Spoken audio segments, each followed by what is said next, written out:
네, 안녕하십니까. 끝장회계의 노선생입니다. 오늘부터 전산회계 2급을 대비한 끝장회계 무료 특강 시작하겠습니다.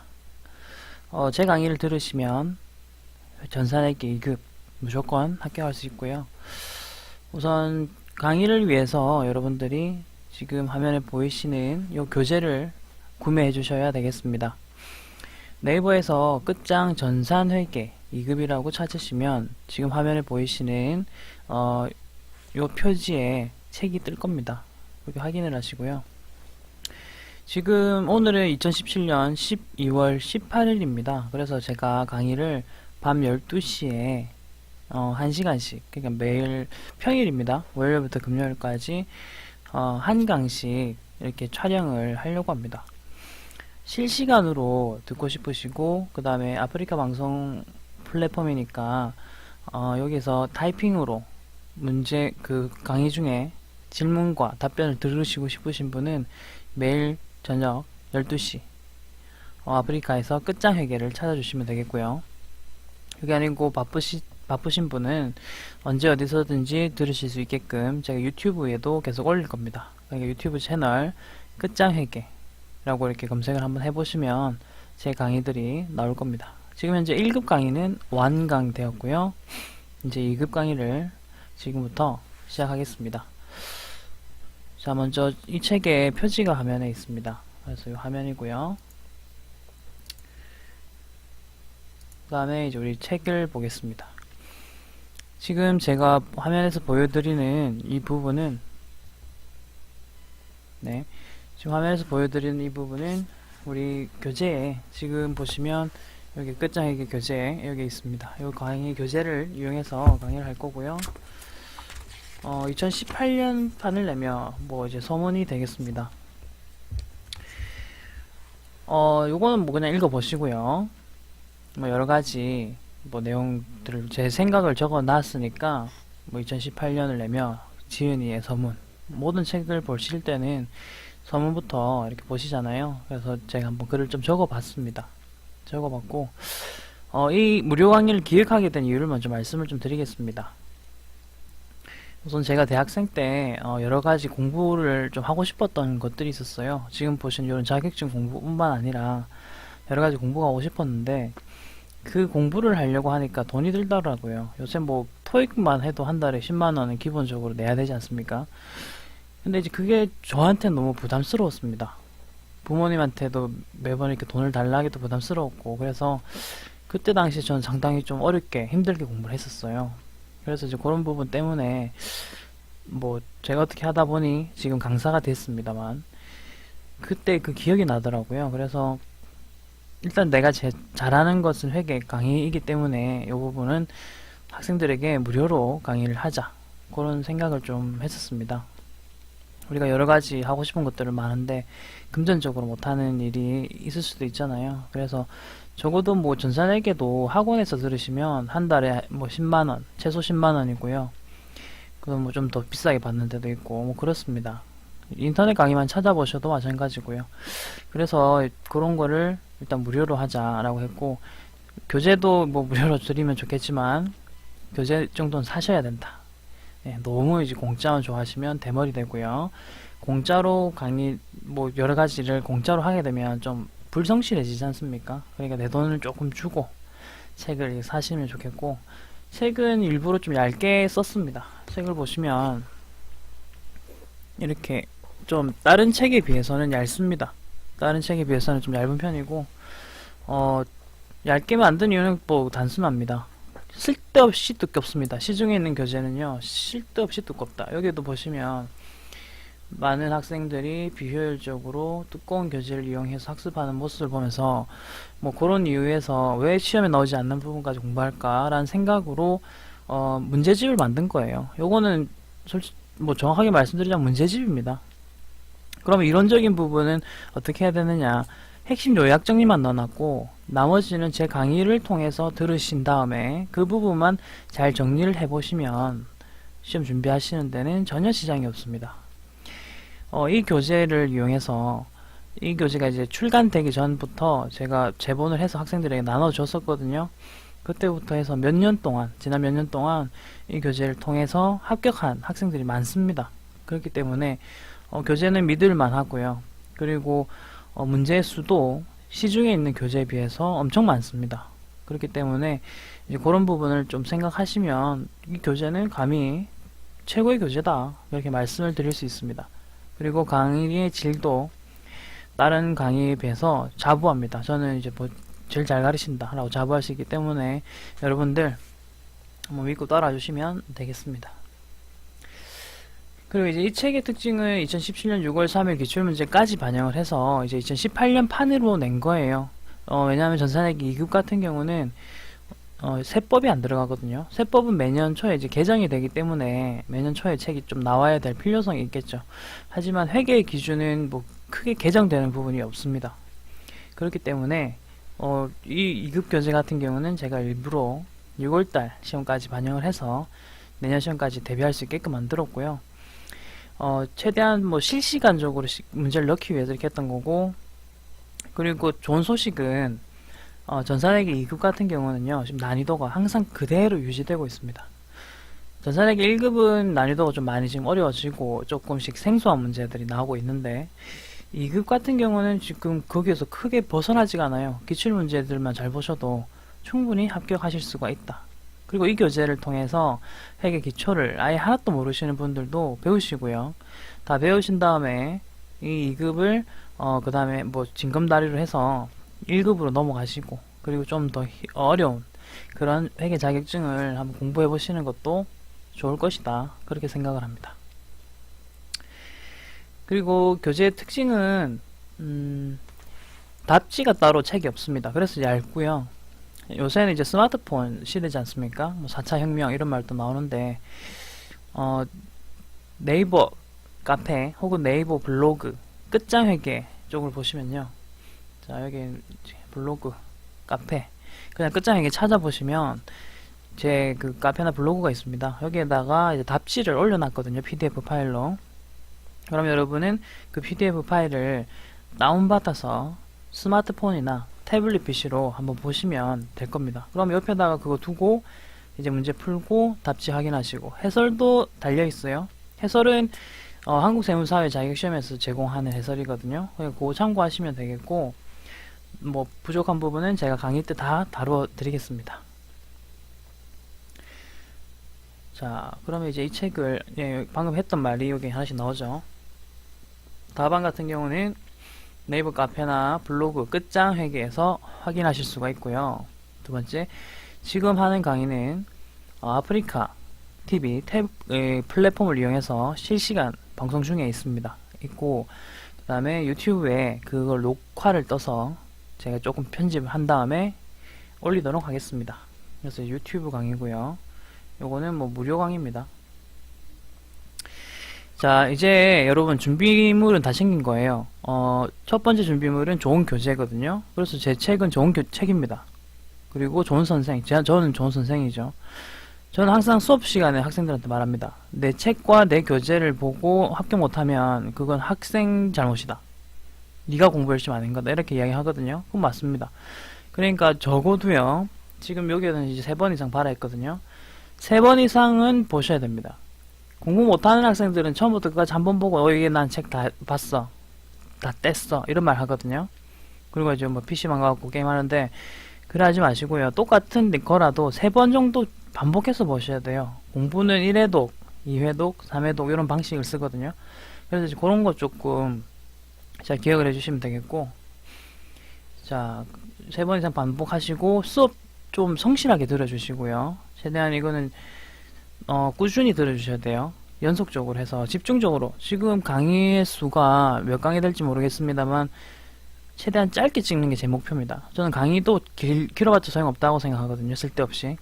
그렇기 때문에 딱 핵심적인 부분, 외워야 될 부분 딱딱 찍어 드릴 거고, 제가 시키는 것만 좀 하시기 바랍니다. 엔간하면 수업 시간에 같이 외울 건데 제가 외우라는 건 외워주셔야 돼요. 뭐 공부라는 게 나는 이해파야, 그 다음에 뭐 암기파야 이러는데 둘 다 하셔야 됩니다. 이해하신 다음에 마무리가 암기입니다. 암기가 되지 않으시는 분은 시험 못 쳐요. 모든 공부는 그냥 결국은 암기입니다. 암기. 친구 이름 외우는 것도 친구 이름을 외운다라는 표현을 쓰잖아요. 그런 것처럼 이제 회계를 처음 하시면 계정 과목들 나오거든요. 그런 것들 다 우리의 회계 친구들입니다. 그렇기 때문에 걔네들 이름 다 좀 외워주시고, 자, 그리고 뭐 70회까지의 시험 경향을 완벽히 반영하였다 했는데, 네, 지금 현재 74회, 75회까지 이제 시험이 공개가 됐고요. 이 책은 올해 6월인가 7월달 나왔기 때문에 그때까지 시험을 다 반영했다. 근데 그 이후에 나왔던 시험 문제를 제가 다 대조를 해봤는데도 기출문제에서 벗어난 부분 없어요. 그리고 이 책은요, 기출문제로 구성된 책입니다. 그러니까 쓸데없이 제가 만든 문제는 없다. 왜냐면 강사들이 한 번씩 만드시는 분이 계신데 그런 건 안 푸시는 게 좋을 것 같아요. 우리는 기출문제, 그러니까 시험을 칠 거잖아요. 그러니까 기출문제가 어떻게 나왔는지만 잘 보시면 돼요. 자, 그리고 이제 많은 학생들이 제 수업을 듣고 제 카페에 와서 이렇게 후기를 다 남겼거든요. 보시면은 이렇게 전산회계 2급을 96점으로 합격하신 분도 있고요. 이렇게 남기진 않으셨지만 100점으로 합격하신 분도 계십니다. 네, 여기도 이렇게 전산회계 1급을 이렇게 합격을 하신 분이 계시고요. 70점 넘으면 합격이거든요. 그 다음에 여기 딱 70점으로 문 닫고 합격하신 친구분도 계시고, 엄청 훌륭하신 분이죠. 그 다음에 또 좋은 말씀 많이 하신 분. 그 다음에 자, 가채점을 해봤는데 요것도 재밌는 부분이에요. 가채점을 해봤는데 69점이다. 제가 이제 수업 시간에 말씀을 드리는데 가채점 하실 때는 스스로에게 부분 점수 주시면 안 돼요. 항상 보수적으로 뭐 틀렸다 싶으면 다 끄셔야 돼요. 그렇게 계산했는데 이 학생은 69점이 나온 거예요. 근데 이제 발표 났을 때는 아슬하지만 합격하기, 이게 약간 부분 점수 제도가 있거든요. 공식적으로는 없습니다. 하지만 비공식적으로는 있어요. 제가 봤을 때는 있어요. 그렇기 때문에 이렇게 하시면 되고, 자, 그 다음에 뭐 여기는 뭐 1급 들었던 학생들이고 아주 길게 쭉 이렇게 편지처럼 써주셔서 저는 뭐 감동이었습니다. 그리고 이분들은 다들 합격하신 분이에요. 예, 여기다 보시면 엄청 길게 이렇게 말씀을 해주셨는데, 예, 다 전산회계 1급 강의였거든요. 요 두 분들은. 그러니까 1급 다음에 또 하시는 게 보통은 전산세무 2급인데 이제 그것도 한번 듣고 싶다 하시는 거죠. 제 수업을 한 번 들은 분은 계셔도, 그러니까 뭐 한 번도 못 들은 분은 계셔도 한 번 들은 분은 안 계십니다. 예. 그래서 항상 다음 강의를 많이 물어보시더라고요. 자, 요거는 이제 전산회계 2급의 구성입니다. 요거부터 해서 우리가 이제 시험을 개괄해 보겠습니다. 먼저 전산회계 2급은요, 이론과 실무로 구성이 되어 있습니다. 배점 보시면은 이론이 30점이고 실무가 70입니다. 합격 커트라인부터 조금 잠깐 언급을 해보겠습니다. 합격 커트라인 같은 경우는 전산회계는 70점이 커트라인입니다. 그러면요, 딱 70점이면 합격할 수 있어요. 자격증에는 70점인지 99점인지 100점인지 안 써지거든요. 그래서 제가 항상 드리는 말씀은 70점으로 합격하는 게 낫다. 공부 너무 많이 하려고 하지 마라. 이렇게 이야기는 해요. 그러니까 이제 그런 것도 한번 생각해 보시면 되겠고, 그러면은 이런 질문도 합니다. 이론 다 틀리고 실무만 만점 받아도 되나요? 그런 질문 하는 학생들이 간간히 있거든요. 그래도 합격됩니다. 네, 근데 꼭 그런 질문하는 친구들은 다 못합니다. 예. 여러분이 그런 생각을 안 하셨길 바라고요. 그 다음에는 보자. 이론이 30점 몇 점 밖에 안 되잖아요. 그래서 학생들은 그럼 이론의 비중이 적으니까 공부는 대충 해도 됩니까? 라고 이야기를 하거든요. 근데 2급만 치실 거면요, 여러분. 2급만 치실 거면 여러분이 딱 단원을 보시고 내가 좀 쉬운 단원이 있고 어려운 단원이 있잖아요. 쉬운 단어만 조금 공부하고 나머지 다 3번으로 찍으셔도 뭐 반타작은 하거든요. 근데 1급까지 여러분, 1급까지 혹은 그 다음 단계 전산세무 2급까지를 생각한다. 혹은 그래도 나 전산회계 2급 공부하면서 회계가 무엇인지 좀 알고 싶은데요 하시는 분은요, 이론 공부 조금 열심히 하셔야 돼요. 그 공부 비중은 솔직히 말씀을 드리면 60%, 40이지. 40% 정도로 공부를 해야 됩니다. 이 교재도 나중에 열어보시면 아시겠지만 이론 부분이 좀 더 많을 거예요. 이론 부분이 볼륨이 페이지 수가 좀 더 많고 실무에 비해서 좀 더 많아요. 그렇기 때문에 이왕 하실 거면은 저는 뭐 좀 다 했으면 좋겠고요. 이론을 조금 열심히 해서 나중에 전산회계 1급 하실 때도 도움이 되셨으면 좋겠고, 그리고 회계가 뭡니까? 라고 물어봤을 때 이런 건데요 라고 이야기 하실 수 있는 수준이 되시려면 이론을 조금 열심히 하시면 되고요. 아, 지금 시간이 너무 없다. 나 지금 이거 합격하는 게 목표다. 이력서 빨리 내야 되는데 한 줄 더 늘리고 싶다 하시는 분은 그냥 실무 최대한 집중하시고 이론은 조금 공부 시간을 좀 빼시는 게 현명합니다. 합격 기준으로요. 자, 그러면 이제 이론에는 뭐가 나오는지 하나씩 볼게요. 재무회계라는 게 나옵니다. 그 회계는 베이스입니다. 재무회계라는 게 회계의 베이스거든요. 재무회계, 관리회계, 원가회계 뭐 이렇게 나뉘는데 우선은 재무회계라는 것이 회사에서 쓰는 회계라는 뜻이고 가장 베이스가 되는, 기본이 되는 회계입니다. 그래서 이게 15문제, 그 다음에 2점 이렇게 되고요. 그러니까 총 30점이 됩니다. 됐죠? 그 다음에 실무 같은 경우는 여기 보시면 문제 1번부터 문제 7번까지 이렇게 다 있습니다. 우선은 1, 2, 3번은요. 1, 2, 3번은 뭐 기초 정보와 관련된 문제입니다. 기초 정보와 관련된 문제인데요. 이거 3개 합치면 6, 3에 18이거든요. 요거 하는 거 아니고요. 여러분, 이 18점 요거는요. 누가 와도 이거 다 맞출 수 있는 거라고요. 문제 1, 2, 3번을 놓치시면 안 됩니다. 문제 1, 2, 3번은 누구나 다 맞추는 문제입니다. 자, 자격증 합격하는 법 알려드릴게요. 합격하는 법은 남들 맞추는 거 다 맞추시고 남들 틀리는 거 다 틀리면 돼요. 그거 기본만 해라는 거예요. 반만 딱 평균치만 가시면 합격하거든요. 근데 누가 떨어지냐면 남들 맞추는 문제 틀리고 틀리는 문제 틀리면 떨어집니다. 그러니까 그런 거 좀 정신 차리시고, 요거는 실수 절대 하면 안 돼요. 그래서 요거는 우리 교재에 있는 것도 연습을 해볼 거고요, 나중에. 그 다음에 기출문제 한 해분 한 해분 다 연습을 해보시다 보면 대충 감이 오실 거예요. 그래서 전산회계 2급 1번, 2번, 3번 실무 문제 말하는 거예요. 요거는 무조건 맞추시기 바랍니다. 자, 그 다음 4, 5, 6번 보이시죠? 얘네들은요 분계 문제입니다. 분계가 뭐야? 회계에서는 이제 분계라는 것을 배웁니다. 그건 이따 배울 거니까, 나중에 배울 거니까 그때 가서 하시면 되고, 시간이 다 해결해 주니까 참으시고 기다리세요. 기다림의 미학입니다. 공부는 기다리다 보면 제가 하나씩 다 알려드릴 테니까요. 이 세 단원이라고 할게요. 문제 4번, 문제 5번, 문제 6번. 요거 같은 경우는 다 분계와 관련이 있어요. 결론적으로 보세요. 점수 배점도 엄청 높아요. 24에 60이면 30에 42.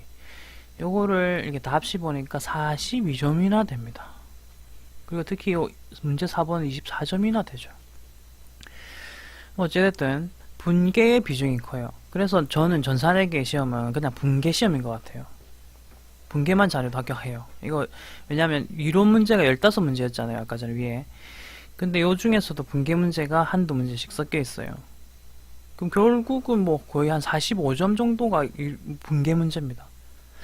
그럼 전산회계 2급 수준의 분계가 있거든요.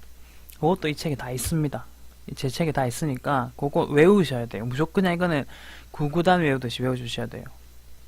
우리 수학할 때 맨 처음 배울 때 9구단 2단부터 9단까지 하잖아요. 요새는 뭐 더 많은 거 한다고 듣긴 했는데 그 두드려 맞으면서 배웠거든요. 저는 해초리 학원 가가지고.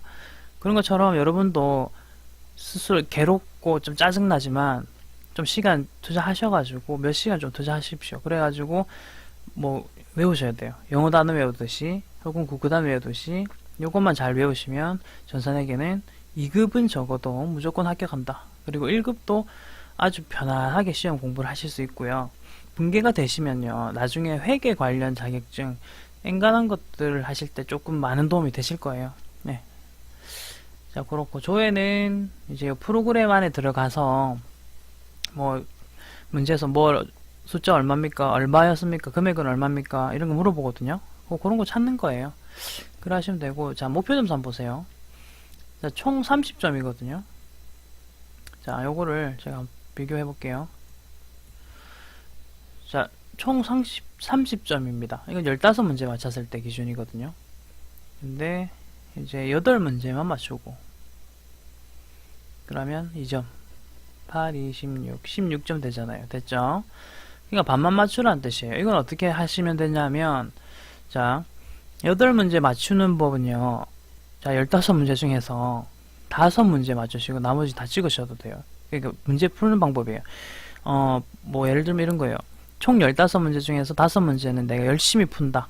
나머지는 찍는다. 이래도 8문제 맞출 수 있다고요. 아닌가요?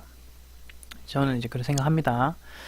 자, 그래서 위에 그림을 한번 보세요. 회계라는 게, 자, 요만한 게 회계라고 한다면, 자, 요만큼이 회계라고 한다면, 전산 회계 2급은 요 정도밖에 안 됩니다. 엄청 작아요, 부분이. 진짜 뭐, 회계 좀 한다는 사람들 전산 회계 2급 보면 그냥 웃어요. 이거 뭐야? 이러면서. 물론 우린 처음 하니까, 요것도 크게 보입니다만. 자, 그러면 시험에 합격하려면 어떻게 하면 되냐? 이 작은 동그라미 중에서도 반만, 요만큼의 양만 잘 공부하셔도 합격은 한다. 됐어요? 공부의 부담을 좀 줄여드리는 거예요. 처음에 회계라면 좀 겁먹고 들어오더라고. 근데, 전산회계 2급은 공부할 부분이 엄청 줄어들어도 합격할 수 있어요. 그만큼 어느 정도 시간만 투자하세요. 시간만 좀 투자하시면 합격하실 수 있으니까 노쌤만 믿고 따라오세요. 제가 합격시켜 드리겠습니다. 제가 말했잖아요. 좋은 교재와 좋은 강사가 지금 있다고. 이제 여러분만 열심히 하시면 시험에도 예의가 있고 매너가 있거든요. 그렇기 때문에 그거 좀 지켜주세요. 사람이 예의가 있어야 되잖아요. 그런 것처럼 공부에 대한 예의도 있는 겁니다. 그건 이제 투입 시간이고요. 자, 길었고 계속 이야기할게요. 그 다음에 보시면 자, 문제 1, 2, 3번도 총 18점인데 자, 18점 이건 무조건 다 맞으셔야 되고 18점. 자, 그 다음에 총 8문제 중에서 이제 6문제, 2문제는 틀리고 6문제 맞추란 뜻이에요. 6문제 맞추면 요건 이제 3점 갑니다. 실무는 3점 갑니다. 그럼 18점 됐죠? 6, 3이 18이 되고 자, 요거 6점이 2문제였죠? 요거는 하나 틀린다는 가정. 한 문제 맞추고 그럼 곱하기 3점 됐죠? 자, 요거 4문제 중에서 요거 한 문제 틀리면 3문제 되겠죠? 3점 9점 어떤 식인지 아시겠죠? 요것도 보세요. 10점 중에서 3, 3, 4점으로 나오는데 뭐 제일 큰 거 틀렸다 치더라도 6점 받거든요. 6점 그러면 총 점수는 74점 됩니다. 보이십니까? 합격입니다. 합격. 별로 뭐 안 맞췄는데 합격이라고요. 됐어요. 그러니까 2급은 합격하기 좀 편하고요. 1급도 솔직히 말씀을 드리면 이론 어렵게 내더라도 이론을 어렵게 내거든요. 실무는 거의 똑같아요. 한두 문제만 좀 추가되지. 그거 틀리면 되고. 그렇기 때문에 그런 것만 좀 잘 맞추면 합격합니다. 근데 이제 우리가 어려운 것만 계속 쳐다보고 앉아있고 그러다 보니까 쉬운 것도 까먹고 다 까먹는 겁니다. 그러면 안 돼요. 자, 그리고 보세요. 70점이 커트라인이다. 그러면 30점은 내가 틀릴 수가 있고 무엇을 틀릴지는 내가 접근하면 된다. 처음부터 내가 제끼지 마세요.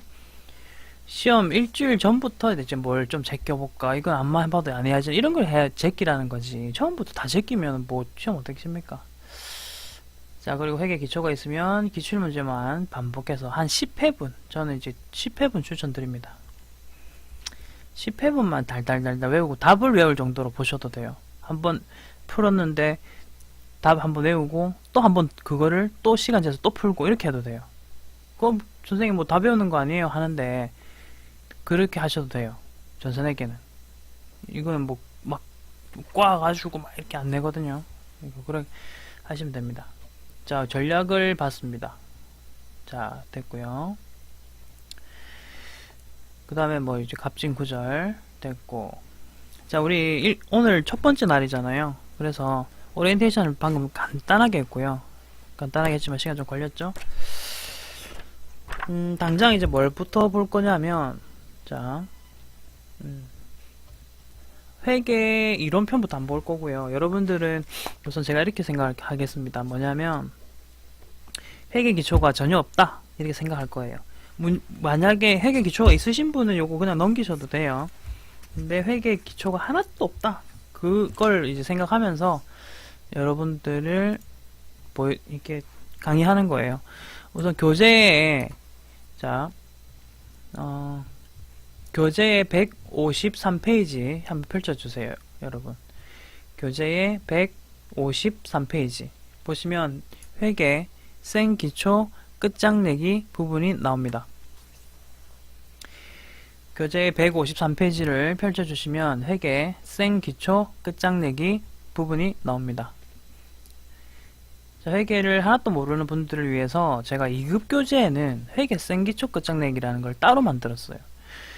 하도 이제 기초가 하나도 없어서 그냥 저는 회계 초신자인데 뭐 이렇게 이야기 하더라고요. 그래서 딱 이것도요, 회계 기초책도 많거든요, 시중에.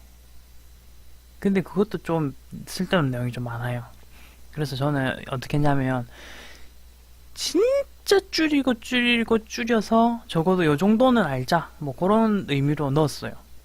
됐죠? 자, 그러면 한번 봅시다. 회계란 무엇인가부터 이야기를 하거든요. 자, 시작하겠습니다. 자, 첫 번째부터 해서 이제 본격적인 회계의 생기초 끝장내기 시작하겠습니다. 회계의 뜻은 무엇인가 라고 하거든요. 자, 키워드거든요. 키워드로 암기하세요. 이해관계자, 의사결정에 유용한 정보 제공을 하는 것을 말한다. 이게 이제 회계입니다. 자, 이해관계자는요, 다른 말로 뭐라고 하냐면 정보 이용자라고 합니다. 정보 이용자. 제가 쓰는 거 여러분도 쓰시면 돼요. 이런 키워드들은 왜 제가 이렇게 쓰드리냐면 실제 시험에서 단어들 다 썼어요. 뭐 이해관계자라는 단어도 실제 시험에서 나왔고, 그 다음에 뭐 정보 이용자라는 말도 나왔고, 다 나왔어요. 그래서 이제 그런 것들 제가 판사해드리는 거는 거의 다 시험에 나왔던 거니까 하는 거예요.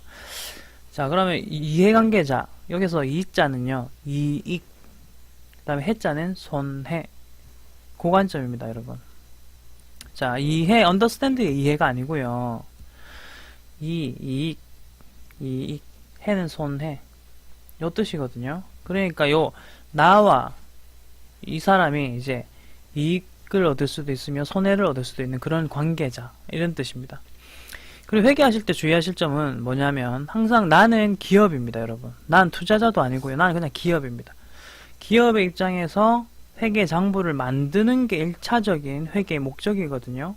그러다 보니 하는 말이고요. 이해관계자들에게 그 사람들이 의사결정하는데 유용한 좋은 정보를 제공하는 것을 말한다, 이 말입니다. 의사결정은 투자할 거냐, 돈을 빌려줄 거냐, 뭐 이런 거, 그런 이야기를 나타낸다고 보시면 되고, 자, 이렇게 또 적어볼게요. 이해관계자는요, 외부 이해관계자가 있고 내부 이해관계자가 있습니다. 자, 외부 이해관계자들은 누구냐면 뭐 회사의 외부란 뜻이거든요. 투자자, 채권자, 그 다음에 뭐 정부, 이렇게 있고요. 그 다음에 내부 이해관계자 혹은 내부 정보이용자는 경영진, 그 다음에 종업원, 이렇게 되겠죠. 자, 그러면은 투자자, 채권자, 정부가 이렇게 외부 이해관계자, 그 다음에 내부 이해관계자는 경영진, 종업원, 이렇게 이야기 정리를 했고요. 자, 그러면 이렇게 또 이야기해 볼게요. 외부 이해관계자를 위한 회계는 무슨 회계냐? 이거는 재무회계라고 합니다.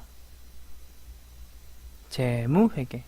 전산회계 2급의 범위가 재무회계라고 했잖아요. 그렇기 때문에 우리는 지금 외부 이해관계자들을, 그 사람들이 의사결정하는데 유용한 정보를 제공하는 방법을 배우는 거예요. 그리고 재무회계는 회계 기준이 있어요.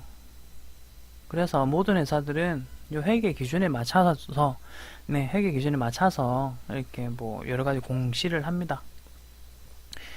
자, 그리고 하나 더 뭐가 있냐면 세무회계라는 게 있어요. 이 세무회계는 정부를 위해서 하는 회계라고 보시면 돼요. 정부기관, 국세청 있죠? 국세청. 거기 부가가치세도 있고 법인세도 있고 소득세도 있죠. 그걸 이제 회계 장부하고 이제 연동을 시켜가지고 뭐 세법 기준에 맞춰가지고 뭐 하는 뭐 그런 회계를 말합니다. 자, 그 다음 내부의 관계자를 위한 회계는 뭐가 있냐면 관리 회계라는 게 있거든요. 근데 자, 이렇게 한번 적어볼게요. 원가 관리 회계. 자, 이게 뭐냐면 회계가 이제 원가 회계가 따로 있어요. 그리고 관리 회계가 또 따로 있어요. 근데 보통은 이걸 같이 붙여서 말합니다. 요거는 우리 2급의 전산회계 2급의 범위가 아니라서 제가 뭐 자세한 설명은 안 드릴 거예요. 근데 뭐 참고적으로 말씀드리자면 원가 회계는요 전산회계 1급에 나옵니다. 관리 회계는 전산회계 시험에 아예 안 나오더라고요. 어쨌든 그럼 개념을 다시 말씀드릴게요. 원가 회계는 제조기업에서 하는 회계이거든요. 물건을 만들었으니 요거 하나에 얼마일까? 원가를 정해야 되겠죠. 그런 것들을 계산하는 회계. 관리 회계는 뭐냐면 우리 회사 내부적으로 계획을 짜고 예산을 짜고 그 다음에 의사결정을 하고 그 다음에 뭐 지금 투자한 거 어떻게 됐는지 한번 비교도 해보고 뭐 그런 회계가 바로 관리 회계라고 합니다. 제 전공이 관리 회계입니다, 여러분. 원가 회계에 대한 논문을 쓰고 있고요. 자, 그리고 자 보자.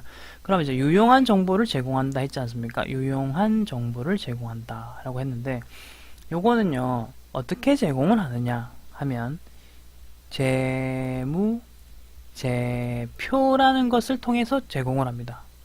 재무 제표라는 것을 통해서 제공을 합니다. 그럼 표의 종류라고 보시면 돼요. 사실 재무제표는 어디에 있냐면 지금 밑에 내려가 보시면 여기 재무제표 보이시죠? 요 5가지 보이시죠? 요겁니다. 요 표들을 우리는 이제 재무제표라고 부르거든요. 그러니까 요 5가지의 표를 이용해서 이제 서로 보여주는 거예요. 약속된 대로. 회계 기준을 따른다 했잖아요. 그러니까 약속된 대로 요 표들을 가지고 이렇게 보여준다는 거죠. 이거 5가지 종류 암기하셔야 됩니다. 시험에 나옵니다. 5가지 종류 암기하세요. 시험에 나옵니다. 암기 하시고요. 요건 이따가 다시 내려와서 말씀드릴게요. 자, 그럼 회계의 뜻은 했고요. 그 다음에 이제 부기라는 걸 한번 봅시다. 부기라는 용어가 있어요. 요거 이번에 시험에 나왔어요. 워낙 기초라서 이런 것까지 낼까 했는데 이번에 75회인가 그에서 나왔어요. 전산회계 2급. 너무 기초라서 난 안 낼 줄 알았는데 내더라고요. 뭐 이거는 맞춰야 되지. 자, 볼까요? 자, 부기는 우선 장부 할 때 부고요. 기는 기입 혹은 기록 할 때 그거 여기 써 있어요. 사실은 네, 장부 기록, 장부 기입 요거를 줄여서 부기라고 합니다. 여러분 회계 용어가 좀 많이 낯설잖아요. 사실 이건 제가 봤을 때 한자 용어가 많거든요. 우리나라 회계 자체가 아마 이게 뭐 중국이나 일본을 거쳐서 이렇게 들어오다 보니 그런 용어가 많다 이렇게 알고 있습니다. 그렇기 때문에 이제 뭐 좀 그렇게 좀 익숙해지시면 돼요. 자주 보시면 외워지는 것처럼 그래 하시면 됩니다. 예, 급하신 분은 그냥 쌩 암기 하셔야 되고. 자, 그러면 부기에는 2가지 종류가 있습니다. 그 종류를 봅시다. 자, 단식 부기가 있고요. 그 다음 복식 부기가 있습니다. 단식, 복식. 단은 이제 뭐 하나 이런 거 할 때 단가 이렇게 말하잖아요. 한 개당 가격. 그 단자고요. 복식 요거는 이제 여러 개란 뜻이거든요. 여기서 우리 회계에서는 2개라고 보시면 돼요. 2개. 복수 이렇게 할 때 하는 건데. 자, 우선 뜻부터 봅시다. 일정한 원리 없고요. 단순하게 기록합니다. 단자 보이시죠? 단식 부기. 뭐 이렇게 기억하셔도 됩니다. 자, 복식 부기는요. 일정한 원리에 의합니다. 이 말은 회계 기준에 따르겠다라는 거고, 그 다음에 차변, 대변이라는 요 원칙을 한번 배우겠다는 거. 나중에 T계정 배울 거거든요. 그러니까 차변, 대변, 요 일정한 원리에 의해서 기록하는 거다. 이렇게 기억을 하시고요. 그 다음 복자 보이시죠? 복잡하다. 일정한 원리 복잡해요. 처음에는 우리 아무것도 모르니까 지금 아이씨 무슨 말이야 뭐 소련 말도 아니고 이렇게 하거든요. 복잡해요. 근데 뭐 그렇게 차근차근 잘 따라오시다 보면 어느 순간 나도 모르게 제가 뭔가 물어볼 때 이제 대답을 하시는 여러분을 스스로가 발견할 할 것입니다. 그때가 제가 이제 제일 뭐랄까 보람찬 순간이거든요. 처음에는 모르겠어요, 어떻게 어려워요 하시던 분들이 어느 순간 제가 뭔가 질문을 던지면 이렇게 대답을 틱틱틱틱 하더라고요. 그게 이제 저는 그때가 제일 보람찹니다. 네. 자, 그 다음에 이제 기본 용어 정리 한번 봅시다. 자, 회계의 기본 용어 정리라고 되어 있습니다. 우선 회계 단위라는 말이 있어요. 회계의 단위라는 말이 있는데 요거는 장소적 범위를 뜻한다. 무슨 말인지 모르겠죠. 예시 보세요. 본점, 지점과 같은 장소적 범위를 회계 단위라고 합니다. 요거 시험에 그대로 나왔어요. 2급에 나옵니다. 이런 거는. 1급에는 이런 거 잘 안 내는데 2급에 나왔다. 그 다음에 회계연도 보이시죠? 회계연도 혹은 회계기간 하는데 요거는 시간적 범위입니다. 시간적 범위입니다. 그러니까 이제 밑에 있는 요 그림을 통해서 제가 좀 설명을 드릴게요. 자, 우선 1월 1일 날짜 찾으시고요. 그 다음에 12월 31일 날짜 찾으십시오. 자, 보통 1년은 1월 1일부터 12월 31일까지로 구성이 되어 있습니다. 그죠? 자, 그러면 그 1년 동안 올해를 올해를 가지고 이야기해 볼게요. 올해 1월 1일부터 12월 31일까지를요, 이제 뭐라고 부르느냐 하면, 당기라고 부릅니다. 여기 보시면 당기, 보이시죠? 당기.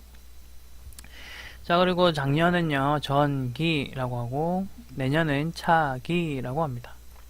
요거 뭐 전기, 제가 옛날에 대학교 다닐 때 학회장 했었거든요. 회계학과. 그래갖고 이제 저가, 보통 이제 학회장은 11월 달쯤에 이제 정해지거든요. 그래서 항상 그때 뭐 했냐면 사람들 단합회 할 때마다 가서 차기 학회장 녹일간입니다 이런 이야기 많이 했어요. 그게 내년이라는 뜻이었어요. 이게 그죠? 그리고 단기는 올해, 전기는 작년, 뭐 이렇게 보시면 되겠고.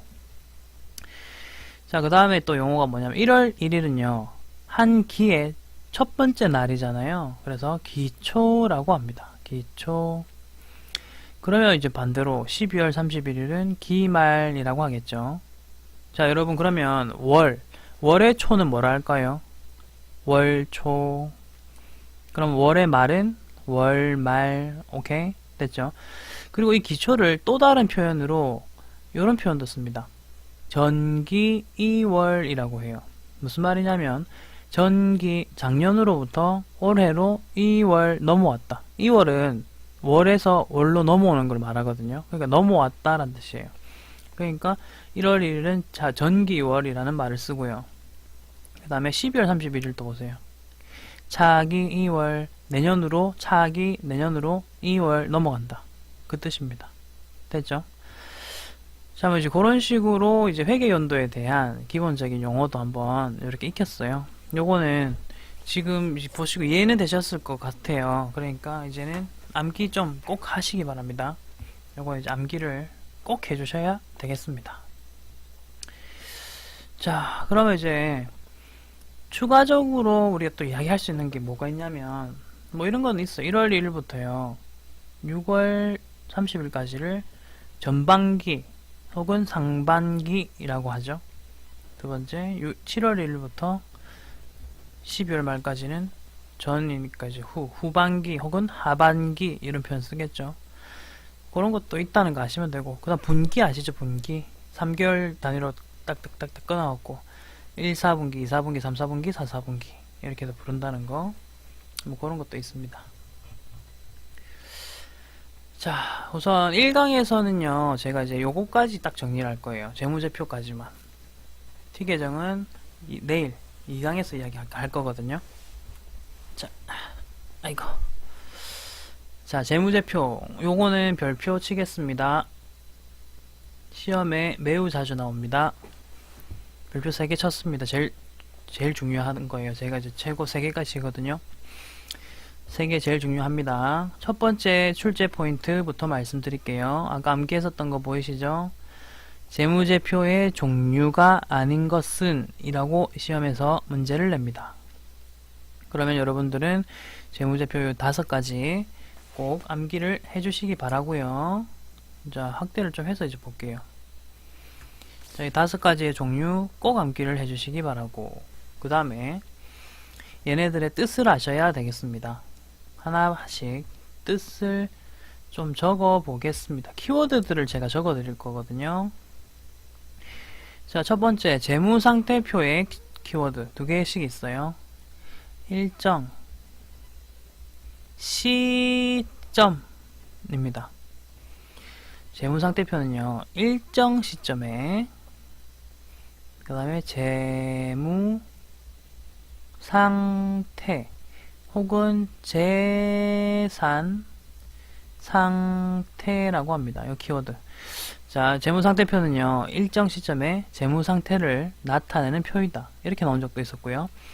혹은 일정 시점에 재산 상태를 나타내는 표이다. 이렇게 나타낸 적도 있었어요. 그 다 나왔으니까 시험에 나왔던 그 단어를 그냥 그대로 알려드리는 거예요. 됐죠? 자, 손익계산서. 일정 기간. 여러분, 일정 기간은요, 1월 1일부터 12월 31일, 보통 이런 식으로 나타낼 수 있는 거고요. 일정 시점은요, 1월 1일 혹은 12월 31일 혹은 날짜, 점 딱 찍는 거지. 시점과 기간의 차이.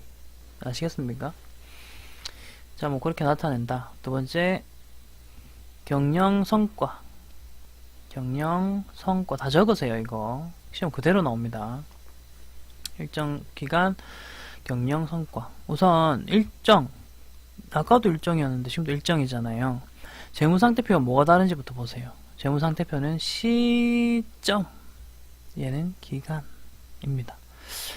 자, 경영 성과가 뭐냐 하면, 경영 성과는요, 자, 요 경영 성과라 함은 수익 빼기 비용은 이익이라는 요 단순한 산식에서 출발합니다. 여러분, 수익은요, 회계에서는 번 돈이 수익입니다. 비용은요, 쓴 돈이 되겠습니다. 이익은요, 남은 돈이 되겠습니다. 됐죠? 그냥 그걸 나타내는 표입니다. 손익계산서도 표의 양식이 다 있어요. 나중에 그거 암기할 거예요. 여러분, 재무상태표와 손익계산서 표 있죠? 이거 양식이 또 따로 있는데 그거 나중에 또 암기할 겁니다. 미리 예고합니다. 자, 그 다음 자본변동표. 요거는 좀 쉬워요. 일정 기간이고요. 그 다음에 자본 변동. 이름에 그 뜻이 다 있죠. 그러니까 키워드가 있어요. 현금 흐름표 똑같습니다. 일정 기간. 똑같은 방식으로 하세요. 현금의 흐름을 나타낸다. 됐나요? 됐고, 자, 그 다음 주석. 주석의 키워드는 별, 지. 별도의 종이란 뜻입니다. 그래서 이 뭐냐면요, 1번, 2번, 3번, 4번 재무상태표, 손익계산서, 자본변동표, 현금 흐름표가 있지 않습니까? 여기에 표에는 정해진 것만 적어야 되거든요. 근데 내가 뭔가를 추가로 설명하고 싶은 게 있는 거예요. 그럼 어떻게 합니까? 자, 그러면 우리가 보통 하는 방식대로 알려드릴게요. 그러면은 내가 뭐 추가 설명하고 싶을 때 어떻게 하는지 한번 보세요. 여기 그림 하나 그릴게요. 자, 이게 그 보고서가 있다고 칩시다. 저 1, 2, 3, 4번 중에 하나입니다. 그러면 쓰다가 요 부분이 이제 추가 설명을 하고 싶은 거예요. 그러면 첫 번째 방식은 옆에다가 괄호로 해서 이렇게 적습니다. 이거는 뭐야? 이렇게. 근데 상대적으로 좀 작게 적어야 되겠죠. 적게. 길게는 못 적겠죠. 그러니까 요런 거를 뭐라 부르냐면, 요런 거는 주기라고 합니다, 여러분. 주기. 그리고 또 두 번째로 적는 방법은 뭐냐면, 이렇게 적고, 번호를 딱 따죠. 그리고 밑에다가, 야, 1번은 말이야. 쬐게맣게 적어놔요, 이렇게. 요런 걸 뜻해. 라고 하죠. 아래다가 적었죠. 아래다가 적었다. 발을 한자로 하면 다리 각이라고 하거든요. 각. 옛날에 뭐 무영각 이러면서 이천도련기나 이런 거 보면 뭐 황비용 같은 거 발차기 바바바바 하는 거 있거든요. 그때 각이라는 말 표현 쓰잖아요. 그러니까 각주 다리 각 해가지고 각주 다리는 아래쪽에 있잖아요. 그러니까 아래쪽에다가 설명한다. 그래서 각주. 자, 근데 좀 더 내가 보세요. 지금 주기와 각주는요, 굳이 재무제표입니까? 할 필요가 없는 거예요. 왜냐면 이미 재무제표에 대표적인 표 4개 안에 들어있잖아요. 그러니까 요거는 재무제표입니까? 이게 중요하지 않아요. 어차피 들어있으니까. 근데 주석은 아까 별지라 했죠? 자, 주기, 각주, 요 2개만으로 설명하기가 너무 긴 거예요, 내용이. 그러다 보니, 그냥 이제 이렇게 적어놔요. 자, 이렇게 적어놔요. 이렇게 해서, 뭐 이렇게 번호를 붙이든지 해서, 이제 저기 밑에다가, 혹은 뭐 뒤에다가 이렇게 뒤에 있음, 별지로 해놨음, 이렇게 할 거예요. 그러면 이 보고서가 아닌 또 다른 종이를 뒤에다가 따로 이렇게 주석들을 모아 놓는 거 있어요. 주석들을 모아 놓는 부분. 여기에다가 이제 이것은 이렇게 구했었고 내가 이렇게 하다 보니 이렇게 빚을 졌고 이렇게 하다 보니까 이게 나의 자산이 되었다. 이런 식으로 엄청 길게 적을 수 있겠죠. 그래서 이 주석 이런 걸 이제 별지로 붙인다라고 해서 주석이라고 합니다. 그러면 보세요. 그러면 1번부터 4번까지 표가 아닌 거 아니에요? 라고 누가 물어보는 거예요. 그러다 보니 회계는 아니야, 그게 아니라 회계는 옥수 세심해요. 세심하고 디테일하고 보수적이고 완전 제일입니다. 그런 성향이 있어요. 그러니까 이제 세심하고 디테일하게 설명해 주는 거예요. 아, 이거 종이가 뒤에 붙어 있지만 요것도 재무제표 중에 하나야. 그래서 주석도 재무제표 중 하나야가 되는 거예요. 됐죠? 자, 그리고 이게 좀 재밌는 부분인데, 이렇게 재무제표가 아닌 것은 해갖고, 주기, 각주가 모기로 나온 적도 있었어요. 솔직히 요거는, 그러니까 재무제표는 아닌 것이다. 예, 이미 재무제표 안에 들어있기 때문에, 뭐 이게 재무제표인지 아닌지가 중요하지 않다. 그런 의미긴 한데, 어쨌든, 시험에서는 주기와 각주가 나오면 틀린 답이 되었었습니다. 예, 그런 적이 있었거든요. 자, 여기까지 하면 이제 재무제표까지 봤습니다. 이제 마지막으로 하나만 더 말씀을 드리면, 저희가 회계라는 거는요, 뭘 배우는 거냐면 사실은 재무상태표 있죠. 요 표를 배운다고 보셔도 돼요. 왜냐면 이 표가 거의 우리 교재에서, 재무회계에서 한 70%입니다. 그러니까 재무상태표에 대한 내용을 거의 주로 배울 거고, 나머지 한 뭐 20%는 아이고, 왜 줄이 꺼야지? 20%는 이렇게 손익계산서를 배울 겁니다. 손익계산서도 중요하잖아요. 우리 장사하시는 분들은 사실 얼마 벌었는지, 그 다음에 얼마나 썼는지 이게 좀 더 중요할 수도 있거든요. 이게 예전에는 이제 회계에서도 이게 제일 중요했었어요. 근데 이제 돈은 이렇게 수익은 많은데 빚이 많은 회사가 있는 거예요. 그게 이제 재산 상태지 않습니까, 여러분? 그러니까 빚 많은 회사 뭐냐는 거지. 수익 안만 얻어도 빚 갚는데 돈 다 날리다 보니 이 회사는 튼튼한 회사가 아닌 것이 아니냐. 투자자들이 이제 그래 판단하거든요. 그렇기 때문에 이제 상대적으로 재무상태표, 그 회사의 상태를 나타내는 표거든요. 재산이 얼마, 자산이 얼마, 빚은 얼마, 투자받은 돈은 얼마. 그런 걸 나타내는 표가 지금은 좀 더 중요하고, 우리가 앞으로 배울 부분의 70%를 가지고 있다. 이렇게 보시면 되겠습니다. 자, 오늘 이제 회계 생기초 끝내기, 전산회계 2급 시작을 했거든요. 어떠셨는지 궁금하고요. 앞으로 남은 강의도 제가 실제 대학에서 특강하듯이 할 테니까 잘 따라와 주시기 바랍니다. 그리고 도움이 되셨으면 댓글 같은 거 좀 남겨주시고, 여러 가지 루트를 통해서 그런 좀 소감 이런 거 좀 남겨주시기 바라겠습니다. 자, 고생하셨습니다.